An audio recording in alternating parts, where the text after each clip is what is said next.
learn. I welcome you to CRE Form 2, lesson 3. Our topic will be Jeremiah's prophecy. I am your teacher, Madam Abigail Rachel.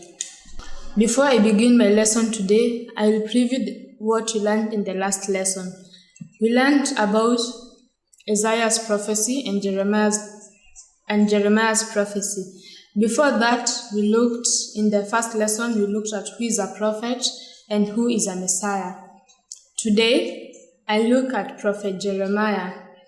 Just to remind you who is a prophet is a person who is called by God. And Jeremiah is a prophet in the Old Testament. So Prophet Jeremiah was a major prophet in the Old Testament. He is also referred to as the weeping prophet. Weeping means to cry. You're shedding a lot of tears. You're crying non-stop.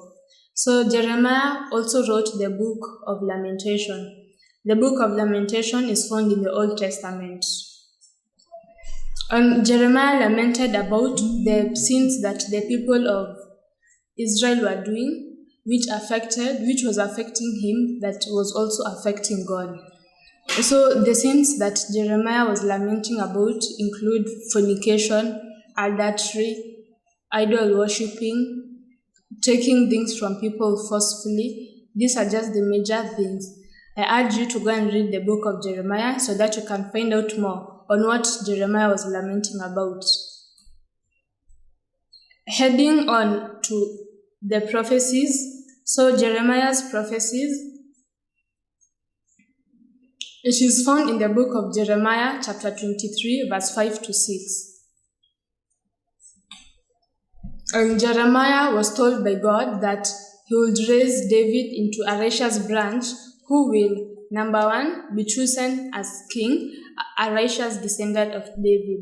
So we see that the Messiah is going to be the King of Kings. The Messiah is called to be a righteous person, and he will come from the lineage of David. So if we can study into details the lifestyle of Jesus, how Jesus lived on this world, we see that he was a king. He was treated as a king everywhere he went. He did not do any sin. He was not found in any mistakes. He did not do anything that was worthy to be called a sin. So here we can say that Jesus was a righteous person, and he comes from the lineage of David. Number two, the Messiah will prosper.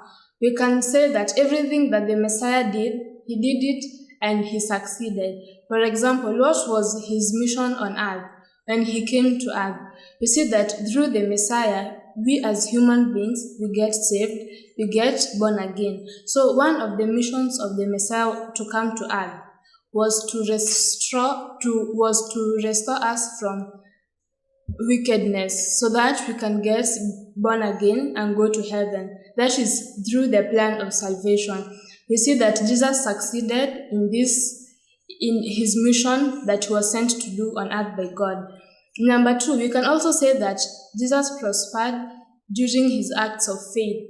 And in his acts of faith, we see that Jesus fed the 5,000 people. What did he feed the 5,000 people with?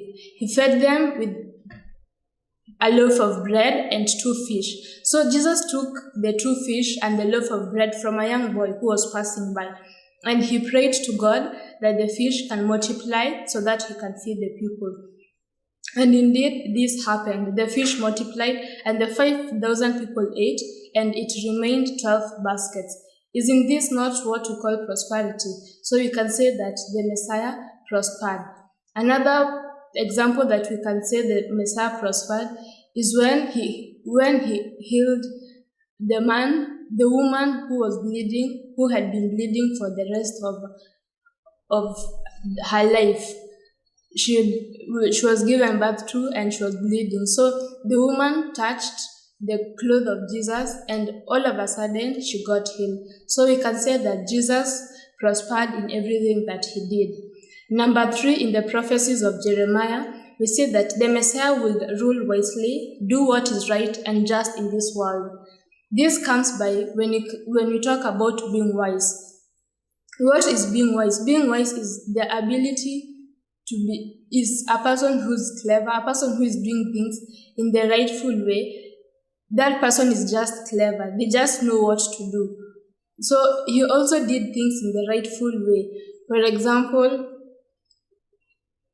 when he healed the person, when he healed a sick man on the Sabbath day, well, to the Jewish and the Gentiles, this was not a day that they're supposed to work. But Jesus knew that it was his mission in this world. So he healed the sick at the right time. He knew when to talk what was good for the people. For example, in the parables, we can see that he told the people what was just meant for them. He did not beat around the bush in anything that he said.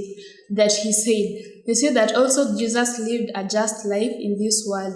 He lived just like any other being in this world. Number 4, in the prophecies, you see that the Messiah would execute justice on the earth. Justice means that justice means you have what you want to have in a justful way. That is, there is no corruption in getting what you want. Jesus was not corrupted in any one time, even during the wedding where he changed water into wine. You see that he just did this so that he could provide for the people something to drink. In everything that Jesus did was justful. Number 5, the Messiah would ensure that Judah and Israel are safe and live in no fear. So one of the reasons that the Messiah came on earth was to ensure that people live peacefully. What I mean by people living peacefully is that Jesus taught us how to live. For example, the Beatitudes. We see that blessed are the humble, blessed are the meek. This means if you are humble, you know what you should do. You should care for your people. You should care for the hungry. Give home to the homeless. If you have the power of healing, heal the sick. In this way, if you have the characteristics of Jesus in our hearts, we are able to live in a peaceful environment. You cannot steal from someone. You cannot just abuse anybody. You cannot just beat anybody or spit on them. So all these are the characteristics of Jesus that he had. He showed us how to live well on this earth. Going to the last prophecy, the Messiah will be called the righteous King. How do we know the Messiah today? By the names we know him, the many names that he has been called, from his birth, from the prophecies of the Old Testament prophets up to date. We see that the Messiah is a king because he is above all human nature. Nothing that the Messiah has ever done can be done by a normal human being. So the other names of the Messiah include the King of Kings, King of Prince. He is Emmanuel. Emmanuel means God with us.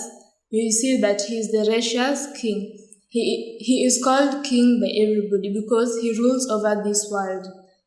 Going to the next prophet, our next prophet is Prophet Micah. And who is Prophet Micah? Prophet Micah is an author of the book of Micah. The book of Micah is found in the Old Testament. And we see that in his prophecies, he says the Messiah will be born in the town of Bethlehem. And this came to pass in the Gospel of Matthew. So that we see everything that the prophet said has come to pass in the Gospel of Matthew. There's nothing that did not come to pass. Everything we read about in the Gospel of Matthew is what was said by the prophet. Prophet Micah prophesied that the Messiah, the Messianic king shall come from Bethlehem. Where does the parents of Jesus come from? They all came from Bethlehem. Mary got pregnant.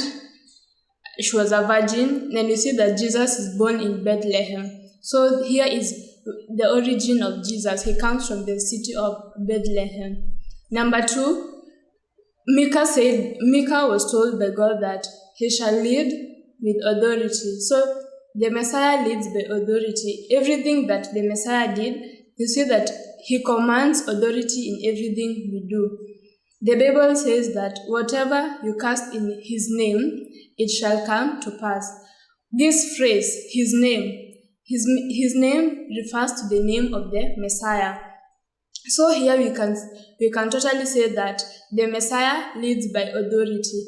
He commands